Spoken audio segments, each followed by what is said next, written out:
Okay, this is part 3 of customizing email templates. So we left off here. I did make a few quick changes during the intermission just to make it easier. I got rid of the actual width on these two center ones. The center square here, or the center rectangle here, and the one on the far right over here. The initial 3 that we made, I went ahead and just kept this to 140 because it needed to be that distance to make sure the logo was cleared. But these ones, you really don't need to have the width on them because the fonts in here will determine the width in the images. So it's just a little bit cleaner. And in the last box on the right with the images, if you remember, I put 2 boxes, and the second box enclosed these 4 boxes here. I got rid of the one on the top because it just wasn't necessary. These images were a good enough size to keep it in the right place. So I'll show you here on preview that it's lined up pretty well at the moment.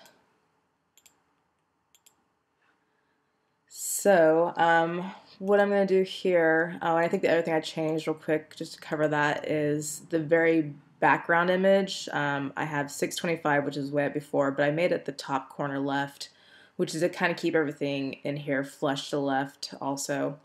And then, things that need to be centered, like within this certain box here, it'll automatically be to the top left, but if you want to have it centered, you can change it in here. So since they're all the same size, it fits perfectly in that to give it kind of a grid look. All right, so next I'm going to do is change the size. I'm going to take this to 18.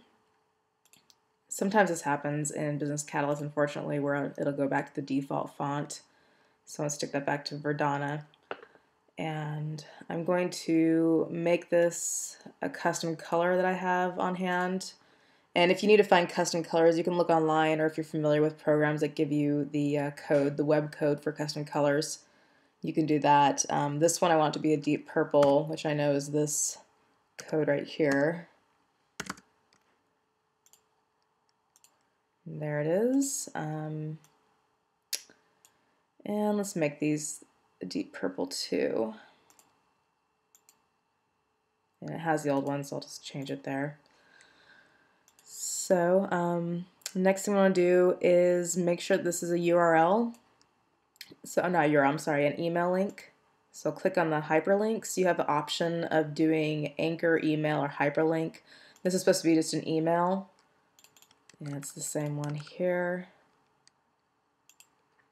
There we go. I'm going to save that real quick. Now, some people don't like the underline on there, and that's something where you have to go into coding again. So let me click on this one, and it's something you put at the very top. I just did a search on Google saying HTML code for removing underline on URL link. And this is the code I got. So I'm just going to copy and place here. And if you need to get this, you can just pause and type this out. And you put at the very beginning so it knows what to do. And click Update. And as you can see, that is removed. And I also put a color in there so that they would change color also, else it would have been that weird bright blue color. Alright, so that one's taken care of. And then for this, I want to add links to their Facebook. Let me go back to their page as I have it on there.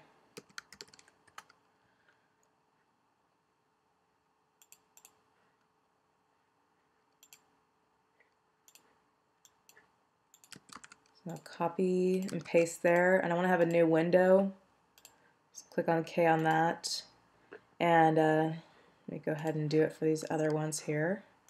So Twitter, just copy, highlighted that, new window, and their Pinterest account.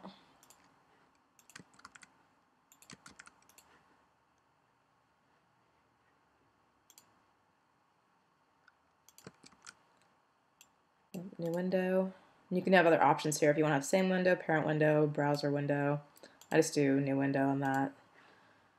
And the last one would be their email, which is this one right here. So I'm just going to copy, click back on this icon, let it know it's an email. And usually that's just the email you're going to get, so I'll just say email campaign. You can change this whatever you want. Okay, we'll save as draft. And we'll do a preview. Sometimes this happens too. Once I mentioned, you gotta sometimes clear the browsing data if it's not showing a preview on your URL, or clear cookies. And sometimes you just gotta go back to it. So hit page template, custom campaign. This doesn't happen very often when I'm not using QuickTime to record this. There we go. So once I hover over this, it'll give me the option to email, which I'll show you once we send a test mail. Everything else has been changed. You got links to everything. So now we're going to add this white area down here with the information. All right, so we want to go back to our design view. And as you want to make sure that you're out of this top box area, we've already created that. We want to do a whole new box down here. So just to make sure that you're out of it, click the up and down arrows. Like you can tell, if I click down and I'm completely out of the table. So click back up and right and left. It takes me nowhere really, so I'll know that I'm below this top box right here. And let's see. And once again, you can tell if I go left, I'm under that box. So now I'm going to add a new box. I'll just put 1.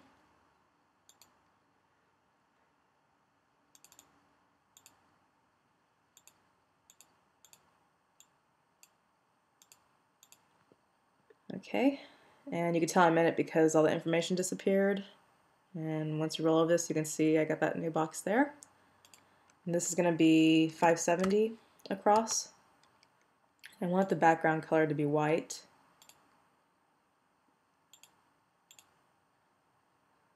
Oh, that's interesting. Lots of background color. Should just be a white color. One moment. Let me look for a background color.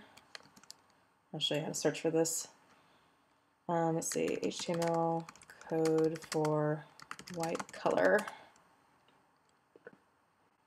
And there it is. So I'll just copy.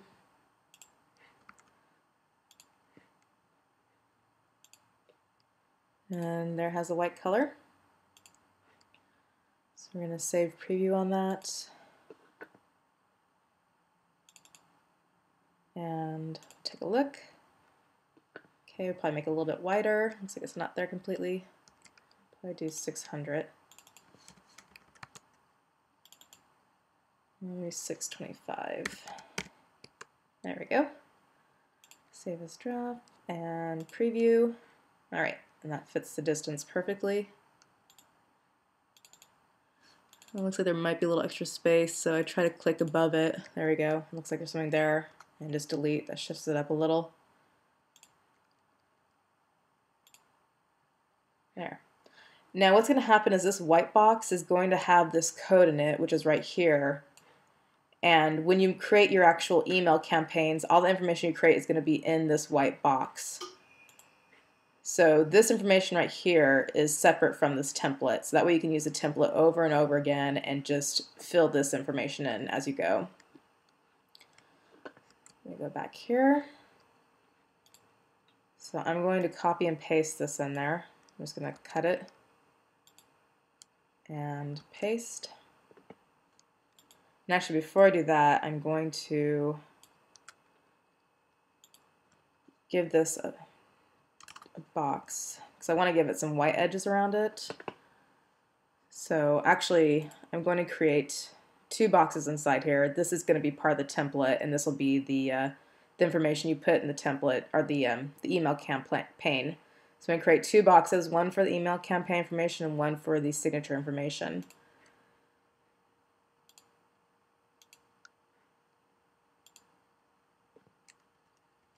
And I'm going to give this I'm on the actual large white box, as you can see. And I'm going to give that some space so the two boxes in the center have some room. So I'm going to give it about 10.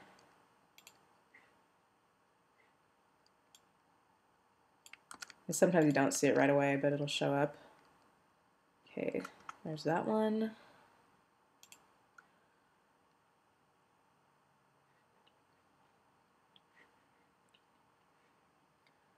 And I'm going to have these go across all the way, so probably 570. Let's try 580. Let's go 600.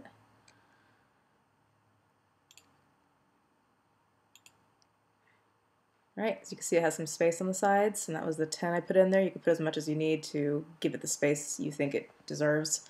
But once I mentioned that this is going to be replaced with whatever you put into your email campaign. So let's go ahead and set the next bottom part up. So down here is going to be the signature information. So I'm going to click in there. And I have a background color I grabbed earlier. It's a light green.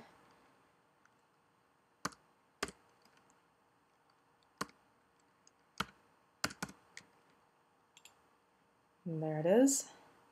I want this text to be centered.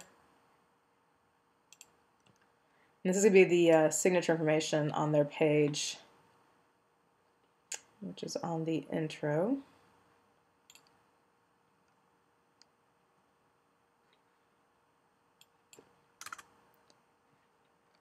So I'm just going to copy and paste, since you've already seen how text is set up. Sometimes you can cheat and grab from the site. And save as a draft. Looks like I have some space down here, some extra space, so I'm going to remove that.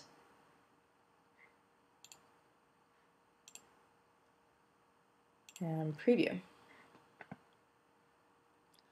And I'm going to go ahead and give a page break or space on this top one so it doesn't all run together, and probably give some space on this.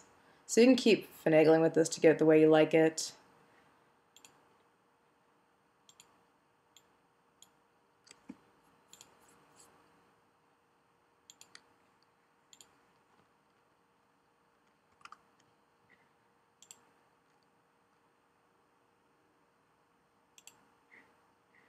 And there's some space there. And then on this one, I probably want to give it some space on the top and bottom. You can either do breaks or go into cell properties and do spacing.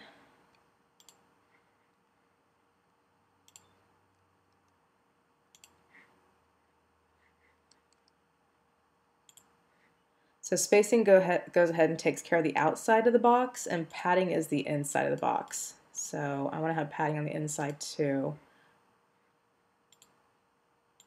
So we'll give that 10 also. You don't see it right away, but it'll show up on the preview. Oops, I forgot to save, sorry. Yeah, if you don't click save and you go out of it, you'll lose it. And go back to the cell properties. Or table properties, 10, 10, okay. Save as draft. There we go, and there's some space in the top and bottom. Alright, so now I'm ready to put in my information for the email campaign and see how it looks. So we'll do part 4.